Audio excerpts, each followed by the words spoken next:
Hi folks, we're Tacitus today, your pushback channel, and thank you for joining this audio live stream.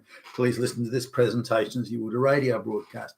In this essay, I'd like to talk about the issue of Somalian refugees. We could talk about refugees more generally, particularly coming from places like Africa or any area that's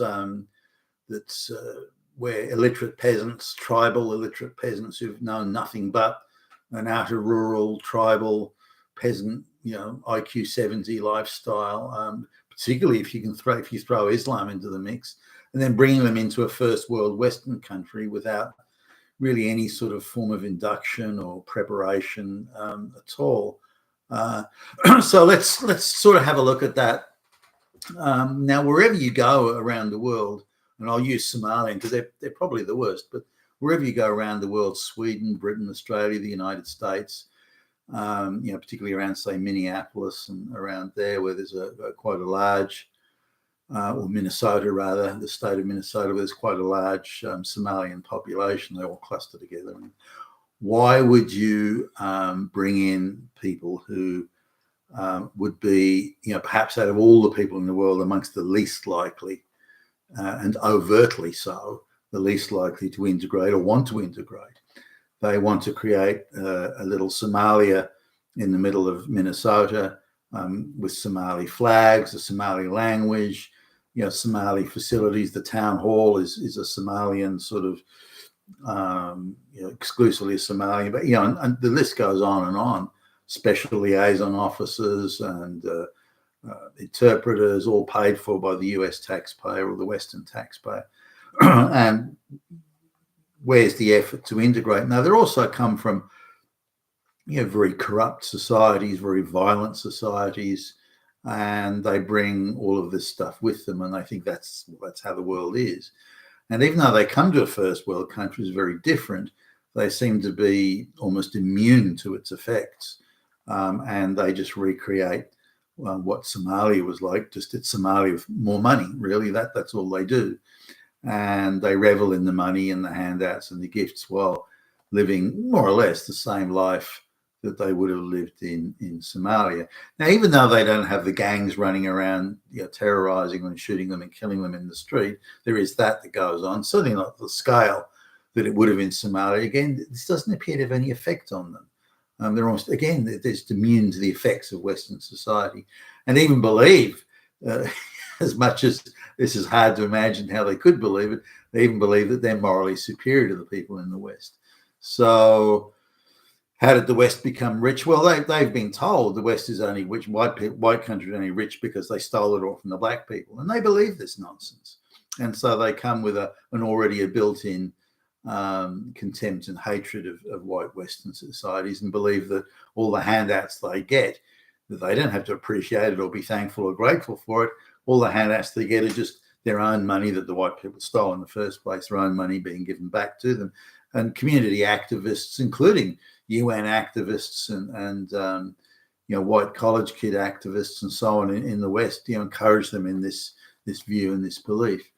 So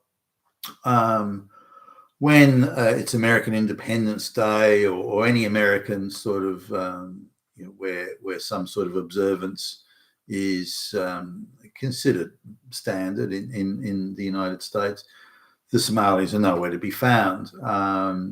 But when it's Somali Independence Day, and I think they became independent like in the late 50s or early 1960s, somewhere around there, then the whole place is decked out with Somalian flags.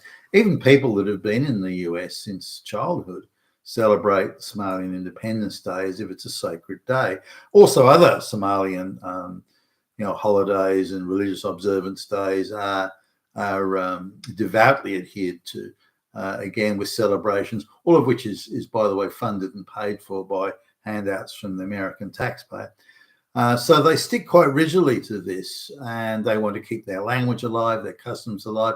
Even people that came over to the US as children wear national Somali costume day to day and around the place and so on. The amount of them who are working is very, very low, and the jobs they do are the lowest paid jobs. they're all of them, I think almost without exception, the net beneficiaries of taxpayer handouts, whether it's food stamps or other things. Now, that they're outrageously corrupt and will use any and all schemes to engage in corrupt behaviour. Now, again, I'm sure there are exceptions, but the idea of bribing, and that because they have politicians in local councils and so on, they're getting elected, they can find out the names of jury members, who may be hearing a case that involves them, and they can go and pay bribes to them or try to. I mean, there's a whole lot of things, and they think that's normal day-to-day practice. Now, in terms of violence, so they're killing each other a lot of the time, but also they're killing white people and other people. They're just violent, folks generally, and maybe they've been brought up with. Since Independence Day, I don't think Somalia's had more than a year or two of peaceful existence. Everything's been a civil war, or a famine and a civil war, and I mean the list just goes on and on. So they've been in a constant state of drama since independence. The day the Europeans left, the state effectively collapsed at that time, and things haven't gone well. And they've been, just for years they were virtually, the state itself was stateless. It had no government, no sovereign government, or even acting government. It had just degenerated into regional warlords and ongoing civil strife. So now, that's terrible, and it's we can all look at it from our middle class, white Western lounge rooms and go, this is terrible. We have to do something. Look at those starving children. But that's been the same in Africa for thousands of years. The idea that they should be leading a white middle class Western lifestyle, and if they're not, it's a terrible thing, and we have to give them money. I'm not sure I even agree with that. I mean, I can't stand by and watch people or even animals starve. I mean, I'm terrible for that. If my wife and I see an injured critter or something in the forest, we do everything we can to try and help it. So it's not an uncaring thing, but in order to, you can't fix a problem on that scale by assuming that the Western way of dealing with it is going to solve it. The reason that they're in strife and the cause of the strife is something they have to sort out themselves. They have to deal with that. They have to fight. And if they break into civil war and warlords everywhere, that's something their society, their people, their culture has to sort out. And we can do a quick Band-Aid fix.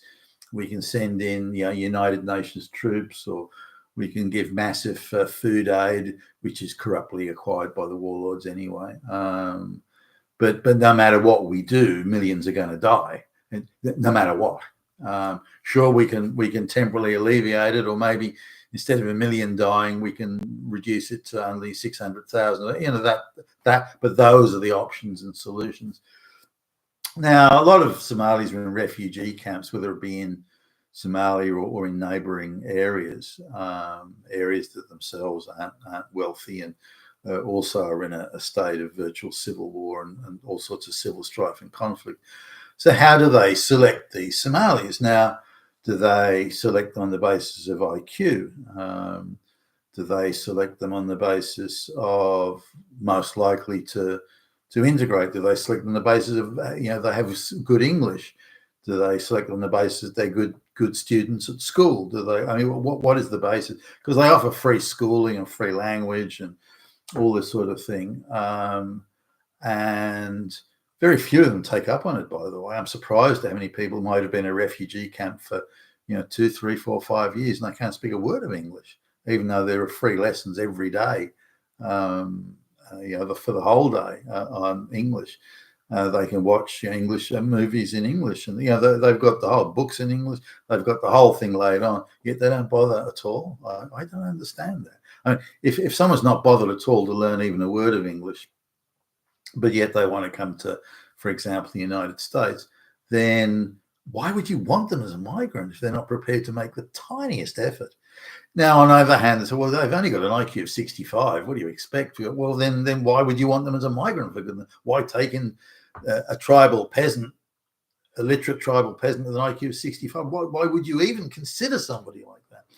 Now, so they're not even picking the best that are in these refugee camps, there would be some there that would be okay students. They would, the schools that they offer, the kids that go to the school every day, or most days, and they show promise of students. Ones that are turning up for the English language lessons every day. Ones that are, because they have in some places they have I don't know, low-level trade schools, like intro to carpentry or that type of thing. There are kids that go to those. Why not young men that go to those? I don't believe that out of the many tens of thousands that are in some of these camps, I don't believe that there's not a single one, not a single Somalian that isn't in some way making an effort or being impressive.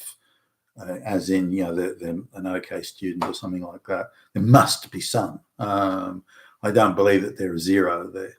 So why are they sending what appear to be the worst? Why do so many illiterate, unskilled peasants go? Why is it the people who hate the West and hate white people go? So that they're not even making an effort to select the Somali refugees that on balance maybe would have a decent shot at integrating and being appreciative of going from a third world, failed state shithole to a first world country and one of the biggest economies in the world. I'm sure you'd be appreciative of that. And finding those who not only would be appreciative, but are likely to make a go of it and won't be on government benefits and these sorts of things. So I would rate this. I would rate not only is the Somalians a failure worldwide to integrate and so on, but the people they're selecting, I think they're selecting from those who are amongst the least likely to succeed when they go to the first world. So this is, if blame is going to be thrown around, it's not just at the feet of the Somalis, although we can do that, that's for sure. But it's also something to be that the selection process in these refugee camps, and the activists, the angry lesbians that run around these places, it's also them and the people they're selecting. Now, I've spoken to some of these folks that work in refugee camps. Here's one I spoke to that worked in some Afghani refugee camp a few years ago, and she was she was white and she was a straight girl. She wasn't a lesbian, but she was someone who believed firmly that she'd been victimized all her life because of whatever. So she was, very much in that I'm a victim camp. But in their view, or in her view at least, and the people around her in the camp, they viewed need as the greatest thing. So if there's a woman with 10 kids, they say, well, she has a greater need. But she's illiterate peasant with an IQ of 50. None of the kids have an IQ above 50. It doesn't matter. Her need, as in ideologically determined, her need is greater. So, or if there's a woman there who's a lesbian, so she has a need to go. So they're picking people not on the basis of those most likely to integrate or most likely to benefit or most likely to contribute to the society, to the Western society, but based on some warped concept of ideological need and victimhood and so on. That's the basis for the selection. So because it's skewed in that direction, they're inevitably, 99 times out of 100, they're going to pick people who don't want to integrate and are unable to make any contribution to the host society. You've been with Tassos today, your Pushback channel, and thank you for listening.